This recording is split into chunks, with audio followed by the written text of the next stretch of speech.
책 내용도 그렇고 인터뷰 내용도 보면은 한동훈 전 대표가 고도의 정치적인 계산들을 많이 했더라고요. 그러니까 인간적으로 윤석열 대통령한테 미안하다라든지 중앙일보 인터뷰에서는 뭐 명태균 특검법은 안 된다, 정치적 공세다, 반대다.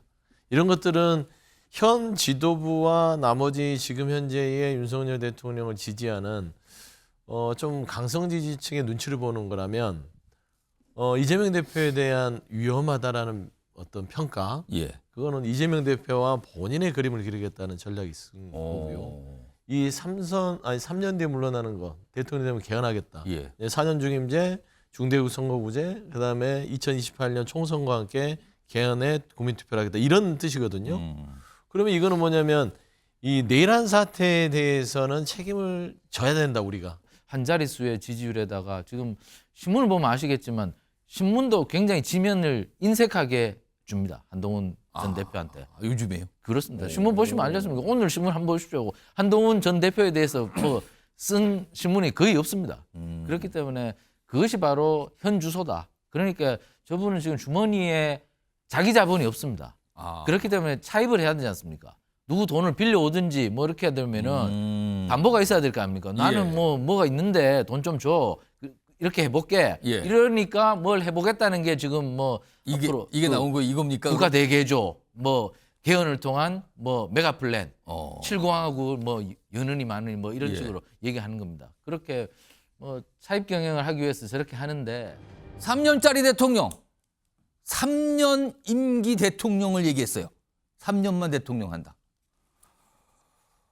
오늘 한 언론에서 나온 건데요. 인터뷰 내용이 어떻게 보면 약간 두 가지 버전이 그 인터뷰 기사에 다 담겼어요. 우선 첫 번째 좀 보겠습니다. 만에 하나 올해 대선이 열리고 대통령에 당선된다면 앞에 생략된 게 있죠. 내가 본인이 만에 하나 올해 대선 열리고 내가 대통령에 당선된다면 개헌을 이끌고 3년 뒤인 2028년엔 물러날 것이다. 3년만 대통령 한다. 개헌을 통해서. 그리고 개헌은 대통령 중임제. 이런 얘기를 꺼내놓은 거예요. 그리고요. 이런 내용도 그 인터뷰 내용 기사에 담겨 있었고요. 그리고 다음 내용도 있습니다. 올해 대선 치러지면 새 리더는 4년 중임제 개헌. 중임제로 개헌해야 된다. 자기 임기는 3년으로 단축해 2028년에 총선, 대선 함께 치러야. 같은 내용입니다. 다만 약간 주체가 살짝 다르죠. 앞부분은 본인으로 얘기를 한 거고 여기는 일반적인 새로운 리더로 얘기를 합니다. 맥락은 같습니다.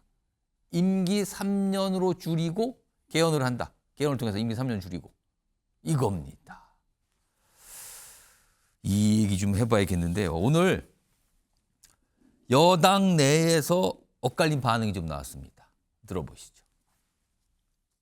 개헌을 하고 3년 뒤에 물러나야 된다. 그리고 본인이 다시 출마하겠다 하면 안 된다. 본인이 그럼 당신이 돼도 그렇게 할 것이냐? 당연히 그렇게 하겠다. 뭐 그런 얘기죠. 한동훈 대표 생각은 이거예요. 제가 막내입니다. 정치인 중에서 막내지만 제가 7공화국의 문을 여는 사람이 아니라 이 문제 많은 6공화국을 문을 닫는 사람이 되겠습니다. 만약에 선거가 치러진다면 그런 의지 같은 것들이 포함된 거라고 보고요.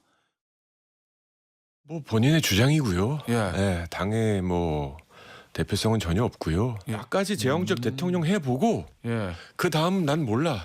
뭐 이거 같아요. 저는 내가 대통령 되면에 더 욕심이 있다 생각해요. 아 그러면 개헌이란 걸 내가 예. 대통령 되기 위한 하나의 공약이야. 예. 내가 한 표락도 더 얻기 위한 약간 공약으로 팔고 있어요. 예.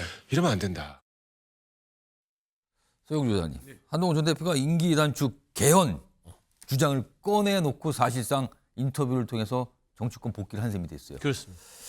임기 단축 개헌을 주장하고 강조한 이유 뭘까요? 어떤 목적이 있을까요? 일단은 다시 돌아와서 본인의 근거지인 국민의힘에서 뭔가 정치를 다시 시작해야 될 거 아닙니까? 예. 그러면은 적당한 메시지 갖고는 쉽지 않죠. 그리고 조기 대선을 근거로 하되 책 내용도 그렇고 인터뷰 내용도 보면은 한동훈 전 대표가 고도의 정치적인 계산들을 많이 했더라고요. 그러니까 인간적으로 윤석열 대통령한테 미안하다라든지 라든지 중앙일보 인터뷰에서는 뭐 명태균 특검법은 안 된다, 정치적 공세다, 반대다. 이런 것들은 현 지도부와 나머지 지금 현재의 윤석열 대통령을 지지하는 좀 강성 지지층의 눈치를 보는 거라면 이재명 대표에 대한 위험하다라는 어떤 평가, 예. 그거는 이재명 대표와 본인의 그림을 그리겠다는 전략이 있은 거고요. 이 3년 뒤에 물러나는 거, 대통령 되면 개헌하겠다. 예. 4년 중임제, 중대국 선거구제, 그다음에 2028년 총선과 함께 개헌에 국민투표를 하겠다. 이런 뜻이거든요. 그러면 이거는 뭐냐면 이 내란 사태에 대해서는 책임을 져야 된다, 우리가. 두 가지 측면이 있습니다. 그리고 또 한편에서는 이재명 대표를 향해서 개헌하십시오. 예. 왜냐하면 압박을 할 수 있는 거. 압박을 하는 것이고, 그래서 여러 가지 함의적인 표현 속에서 본인이 개헌의 프레임을 먼저 선점하는 효과는 분명히 가져왔다. 근데 이제 한동훈 대표 같은 경우는 잃을 게 없잖아요. 막 던져도 되죠. 근데 이재명 대표에 대해서 또 비판합니다. 왜 개헌에 대해서 저번에 한다고 해놓고 지금 그런 미루지? 얘기가 또 나오죠. 근데 이재명 대표도 그 얘기를 최근에 계속 설명을 했는데 압박을 하니까 내란 이 부분에 대해서 다 이걸 수습하고 나서 그때 개헌 다룹시다 했는데 계속해서 개헌합시다 하니까 오늘 개헌은 물러날 수 없는 화두다. 개헌하겠다는 의지잖아요. 그래서 저는 이 내란 사태를 경험한 이 대한민국이 이제는 대통령제에 의한 권력 집중 이런 현상에서 나오는 극단에 있던 대치를 권력 분산을 통한 개헌을 통해서 좀 이거는 좀 바꿀 시점은 된 것 같아요. 그래서 적절한 어떤 이슈는 던진 것 같고요. 예. 그게 이제 덧붙여서 최근에 윤석열 대통령이 헌재 최후 변론에서 했던 개헌과는 아예 천양지차입니다. 그때도 사실은 내용을 보면 임기 단축 개헌이긴 한데 본인의 복귀를 전제로. 그거는 이제 잘 봐주세요 하는 어. 개헌이고, 윤석열 대통령 말을 대한민국 국민이 어떻게 믿겠습니까? 그리고 돌아와서 할 수 있을 거라고는 여건이 안 맞죠. 예. 그러니까 윤석열 대통령은 할 수 있을 때 안 했잖아요, 개헌을. 그러니까 할 수 있을 때 개헌을 안 하고 엉뚱한 계엄을 했지 않습니까? 그러니까 지금 현재 윤석열 대통령과 비교할 수 있는 개헌은 아니고, 내란으로 온 나라가 이렇게 혼란스러우니까 각 여야 후보가 이제 개헌의 가치를 들고 나올 수밖에 없다는 측면에서는 한동훈 대표가 포인트를 잘 잡은 것 같아요. 한동훈 대표의 이 주장, 이 생각에 대해서 홍준표 대구시장 또 빠르게 반응을 보였네요. 정리해 보겠습니다. 이 내용이 있습니다. 오늘 홍준표 대구시장 이렇게 자막으로 나가죠. 3년짜리 대통령이 무엇을 하겠느냐? 그러니까 임기를 3년으로 줄이겠다. 이거에 대해서 비판적이네요. 3년에서 뭘 할 수 있어요? 이겁니다. 그리고 반응이 또 있습니다. 대통령 해보겠다고 별짓 다 한다. 직격을 했네요, 또. 최영철 위원, 요 홍준표 대구시장의 반응을 포함해서 혹시 한동훈 전 대표가 중도 보수층, 사실 중도 보수층은 뭔가 좀 많이 바뀌길 원하는 층들이 꽤 있거든요. 특히 뭔가 이 헌법을 통해서 체제를 좀 바꾸기를 원하는 이런 목소리 나오는 게 특히 중도 보수인데 거길 겨냥한 걸까요, 오늘? 한동훈 전 대표 입장에서는 지금 가진 게 별로 없지 않습니까? 주머니에 뭐 가진 게 있으면 지지율도 지금 형편없습니다, 사실. 예. 뭐 지지율 한 자리 숫자에다가 뭐 다른 후보와 겨룰 만한 지지율도 아니고 예. 그냥 그들 중에 한 명.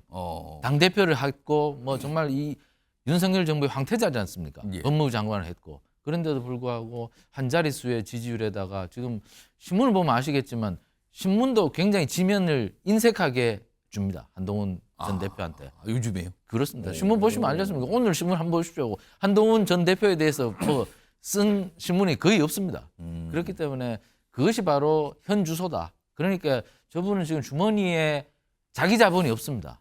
그렇기 때문에 차입을 해야 되지 않습니까? 누구 돈을 빌려오든지 뭐 이렇게 해야 되면은 담보가 있어야 될 거 아닙니까? 나는 예. 뭐가 있는데 돈 좀 줘. 이렇게 해볼게. 예. 이러니까 뭘 해보겠다는 게 지금 뭐 이게 앞으로 나온 거 이겁니까? 국가 대개조 뭐 개헌을 통한 뭐 메가 플랜 7공하고 뭐 연은이 많으니 뭐 이런 예. 식으로 얘기하는 겁니다. 그렇게 뭐 차입 경영을 하기 위해서 저렇게 하는데 그런데 그게 뭐 차입 경영을 한다고 해든 그래도 담보가 좀 시원찮으면 되겠습니까? 지금처럼 이 시기에 이렇게 금리 높은 시기에 예. 저분을 딱 보면 돈을 갚을 것 같지 않으면 그게 불가능한 것인데 그래서 홍준표 시장 같은 경우는 말도 안 되는 소리 하지 말라고 오늘 일가를 한 것 같습니다. 그러니까 아까 보니까 뭐 별짓 뭐 이런 표현이 들어가 있어요. 그러니까 근본적으로 정치라는 것은 예. 기본적으로 자기 주머니에 무언가를 갖고 있어야 시작이 되는 겁니다. 제가 아까 김문수 장관 뭐 이제 10% 넘으니까 이제 출발하는 거다 예. 하겠지만 출발선에 설 만한 자기 자본이 있어야 되는데 지금 한동훈 전 대표는 너무 없는 건 아니냐 없어도 지금 저 빈곤한 살림에 예. 어떻게 출발할지 사실 걱정이고 그리고 어느 대선 주자라도 여태까지 모두 지역적 기반이 있었습니다. 우리나라 대통령 후보들은 아. 지역적 기반이 없는 대선 후보가 대통령이 된 경우는 없었습니다. 윤석열 대통령도 서울이 고향이지만 예. 지역적 기반 대구, 경북, 부산, 경남이 엄청나게 밀어줬습니다. 아. 그렇기 때문에 된 거죠. 그렇기 때문에 됐는데 이게 한동훈 전 대표는 자기 자신의 주머니에 무엇이 있는지를 잘 파악하지 못하고 있다. 그러면서 지금 뭐 개헌을 통해서 차입 경영을 하겠다고 하는데 누가 과연 돈을 빌려주겠느냐. 사실 저는 도박이라고 생각합니다.